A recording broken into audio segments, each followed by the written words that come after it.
sikap sa mabuting gawa, di alintanat ang mga paninira, binabandila sa buong madla, kabutihan ng Diyos at pagpapala. Kapatid ko, halika't balikatin, pamamahayag ay ating pasanin. Buhatin natin dakilang gawain, kung sama-sama'y magaan na dalahin.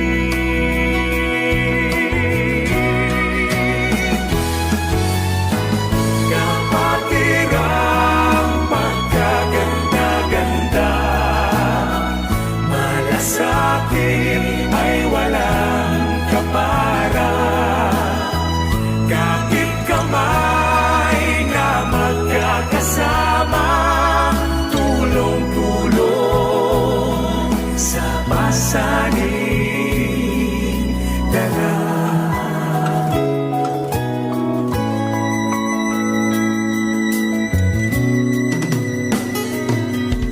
Mabuting gawa ang bunga ay di masama.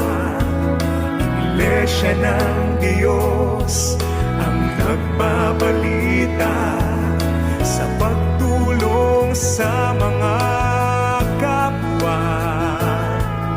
Tapos sa puso, walang pandaraya, ialay natin sa Diyos na dakila, kapwa nating natutong tumalima, nagsisisi tumalikod sa masama, sa iyong kay sarap, sa Amang may likha. Salamat sa Diyos po sa pag-alala sa aming mga solo parent. Bagamat ang tingin po sa amin ng iba sa labas, sa lipunan, wala na kami parang silbi or kawawa, pero dito po sa iglesia is parang isa po kami sa mahalagang pinaglalaanan ko ng pagmamahal ko ng kapatid. Hindi ko lang maliit-lahan kung gaano masaya, kasi iba pa rin na kapag yung inaawitan ng kapatid, iba yung mensahe, iba yung dating sa'yo ng awit, lalo na kapag yung awit nanggagaling sa puso. Mabilis po yung response po ng mga kapatid pagdating sa kalusugan. Yung mga ganyan, pero masaya sa puso. Inaano ka ng mga kapatid, inaalaya ka ng awit. Masaya po ako. Masaya. At sinarana ako ng mga kapatiran. Sabi ko pa, maraming salamat sa Diyos at na naging membro ko ng MDCPI. Hinarana po ako ng mga kapatid. Masaya po, sobra. Iba po yung nararamdaman ko pag hinarana ko. Napakasaya po. Kasi nakikita mo yung mga kapatid na awitan ka. Parang na lumalakas po yung napakasarap sa pakiramdam. Parang, siyempre, natutuwa ka dahil tinala mo mga kapatid mo, inawitan ka. Nararamdaman mo pagmamahal ng mga kapatid. Salamat sa Diyos. Salamat din kay Brad Daniel at nagkaroon ng proyektong ganito para sa amin po na Luila at saka widow ko. Salamat sa Diyos sa mga kapatid na tumutulong po sa mga proyektong ganito. Salamat sa Diyos. Hindi namin papabayaan lahat.